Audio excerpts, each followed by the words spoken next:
যতটুকু দরকার দুনিয়ার থেকে ততটুকু নেবেন। আমরা জীবন শেষ করে দিতেছি না এক্সট্রা নিতে গিয়া, এক্সট্রা কামাই করতে গিয়া, সম্পদের পাহাড় করতে গিয়া।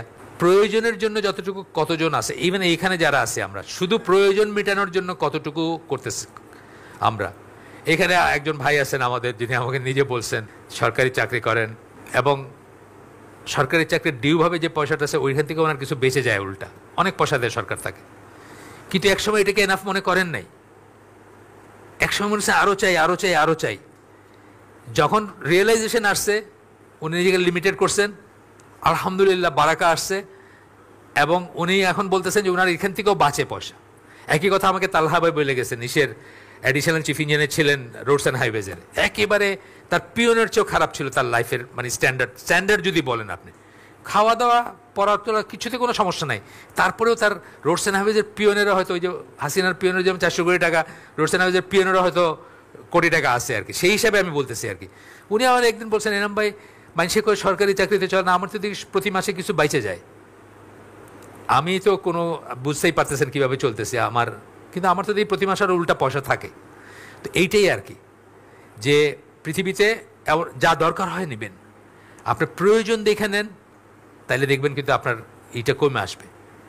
আপনার মধ্যবিত্ত যারা আছেন এখানে আমরা, আপনার ড্রয়িং রুমে যান আজকে, নিজের হোক, বাপের হোক, ভাইয়ের হোক, যেখানে থাকেন আপনি সেখানে যান, ড্রয়িং রুমে তাকায় দেখেন তো একটা জিনিস আপনি বাইর করতে পারবেন না অত্যাবশ্যকীয়। অ্যাভারেজ বাংলাদেশি মধ্যবিত্তের ড্রয়িং রুমে একটা জিনিস বাইর করতে পারবেন না অত্যাবশ্যকীয়, এক্সেপ্ট ফ্যান হয়তো পাইতে পারেন, ফ্যান আর লাইট ছাড়া।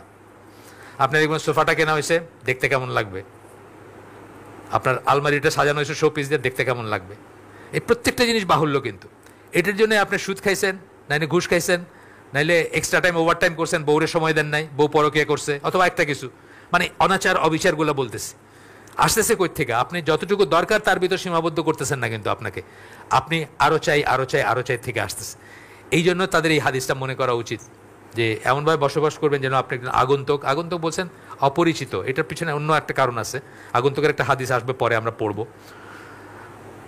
আপনার আগন্তুক বলতে কি, আপনি যেভাবে চলবেন সাধারণ মানুষ এভাবে চলবেন। ওই যে বললাম 1000 মানুষের ভিতরে একজনকে দেখে বুঝবেন যে এ টাকলুর উপরে কাপড় পরছে, এ প্র্যাকটিসিং মুসলিম, কিন্তু অন্যরা তারা কী ভাববে, এই কোত্থেকে আসছে, অন্যদের কাছে সে অপরিচিত, এই এটা কী হইলো, কী ফ্যাশন হইলো, এটা কী ধরনের কাপড় পরা হইলো, অন্যরা তাকে মনে করবে আগন্তুক। আগন্তুক বলতে এইটাই আর কি, অপরিচিত মনে করবে, এই তো পরিচিত লাগতেছে না। পরিচিত তো হচ্ছে যা দেখতেছি আমরা পথের রাস্তায় ঘাটে হাঁটতে সেটা। আর আর মুসাফির বলতে বোঝাইছেন কি, মুসাফির কি বাক্স বড় করে নাকি? বড় করে না। মুসাফির কিন্তু লাগেজটা কম রাখে, কারণ তাকে বহন করতে হবে এটা মনে করে সে, এই জন্য সে কম রাখে, যার দরকার শুধু সেটুকু সে নেয়। আপনিও পৃথিবীর থেকে যতটুকু দরকার নেবেন। আমি খাবেন, পরবেন, অন্ন বস্ত্র বাসস্থান, কোনো সমস্যা নাই, কিন্তু চিন্তা করবেন কতটুকু দরকার, কতটুকু এনাফ। এই যে ড্রয়িং রুমের কথা বললাম, যা দিয়ে সাজাইছেন, এটা কিন্তু আপনি অন্যের জন্য করছেন, নিজের জন্য না।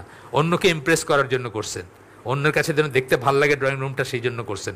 দেখে যেন বলে বাহ, ওনার যে ফুলদানিটা দেখলাম এটা তো জীবনে কোনোদিন দেখি নাই। তো জিজ্ঞেসে করে ফেললো, ভাই এটা কোত্থেকে জোগাড় করছেন? না, এটা আমি চায়না গেছিলাম একবার, ওই স্টোর থেকে আনছি। কই তো মানুষে কিন্তু একটু গর্ববোধ করে, তাই না? কইতে এইটা না আর কি, এইটা করবে না মুসলমান। তা আমরা আজকে শেষ করে দিই, প্রায় 50 হয়েছে। সুবহানাকা আল্লাহুম্মা ওয়া বিহামদিকা আশহাদু আল্লা ইলাহা ইল্লা আনতা আস্তাগফিরুকা ওয়া আতুবু ইলাইক। আমরা যে শুনলাম তার ভিতরে ভালো কিছু শুনে থাকলে সমস্ত প্রশংসা আল্লাহর, আলহামদুলিল্লাহ।